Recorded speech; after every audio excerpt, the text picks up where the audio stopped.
Bonjour Magali. Bonjour. Tu es responsable donc, du stand. Eco Make-up. Parle-nous un petit peu des tendances sur le mode cosplaying. Alors justement, vu que le cosplay c'est un déguisement à la base qui est joué par des personnes, on a décidé donc de faire un stand qui rajouterait en fait le maquillage, la coiffure associée au cosplay en fait des personnes. Donc moi je m'occupe du pôle maquillage. Les tendances c'est plutôt flashy, tout ce qui est coloré par rapport à d'habitude au quotidien où on me demande des maquillages pour le mariage par exemple ou autre. Là, voilà, là c'est vraiment flashy, fossiles, paillettes. Alors justement, peux-tu nous montrer un petit peu des exemples de maquillage Là c'est un maquillage sophistiqué, donc j'ai mes tarifs et là c'est plutôt style geisha quoi. Après voilà, on a les styles un peu asiatiques on va dire. Les personnes qui n'ont pas l'habitude de faire ce genre de maquillage, ils viennent. Là voilà, très coloré. Ah oui, là c'est très typé. On a aussi les styles pour les personnes qui sont plutôt dans le dark, on va dire gothique, emo, visual kei, etc. Souvent les gens viennent à notre stand parce qu'ils n'arrivent pas par exemple chez le coiffeur à avoir le look qu'ils veulent, parce que les gens ne connaissent pas forcément les tendances au Japon. Donc justement nous on est là pour leur donner des conseils pour se recoiffer chez eux et également réaliser le look qu'ils souhaitent. Parce que voilà, par exemple, vous avez Eden qui est partie en Corée, qui travaille d'ailleurs pour le magazine K-Pop Life. Moi, je suis déjà partie également au Japon. Ayumi Ruby qui est youtubeuse en fait, qui a une chaîne justement de tutoriels de coiffure, nail art, etc. Et inspirée aussi par les tendances japonaises. Donc, on a toute une spécificité. On essaie justement de transmettre nos astuces pour avoir un look justement d'une des tendances japonaises. Donc on va avoir vraiment des coupes de cheveux assez sophistiquées comme ça.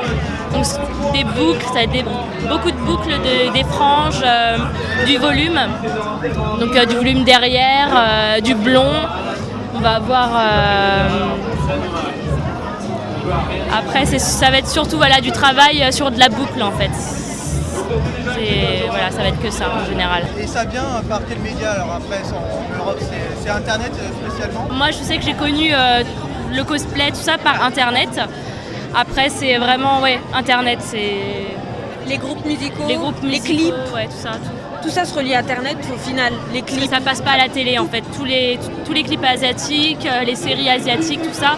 Il n'y a rien qui passe à la télé. Bon, à part maintenant de nos jours, on a des mangas, mais des animés, tout ça, mais c'est pas. Maintenant on a des chaînes carrément consacrées au manga. Voilà. Un manga TV. Avant, c'était pas autant connu quoi. Donc maintenant, ça commence un peu à évoluer. Et même Énergie a fait une chaîne radio Asia. La tendance a commencé en 2004 avec notamment une personne qui s'appelait Scalpa, qui était la référence qui ramenait justement tout ce qui était style underground du Japon en France, notamment le style Gyaru.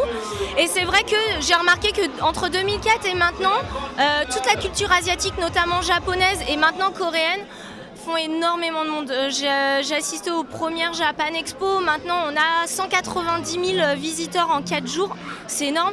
Là, Paris Cosplay, c'est la première convention sur le cosplay qui a été organisée par Raphaël.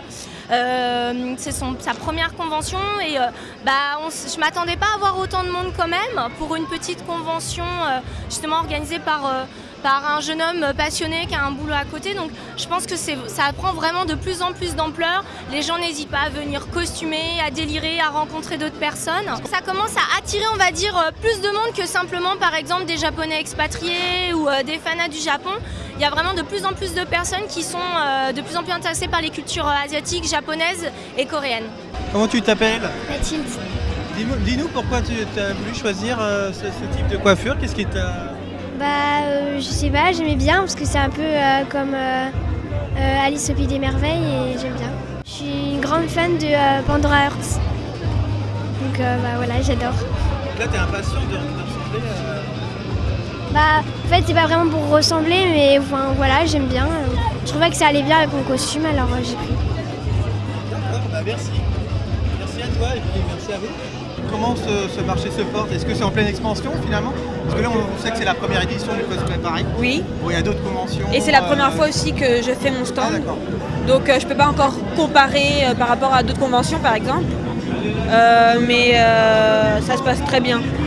Il y a de la clientèle et bonne humeur, ambiance Japon, c'est génial. Comme tu l'as dit, ouais.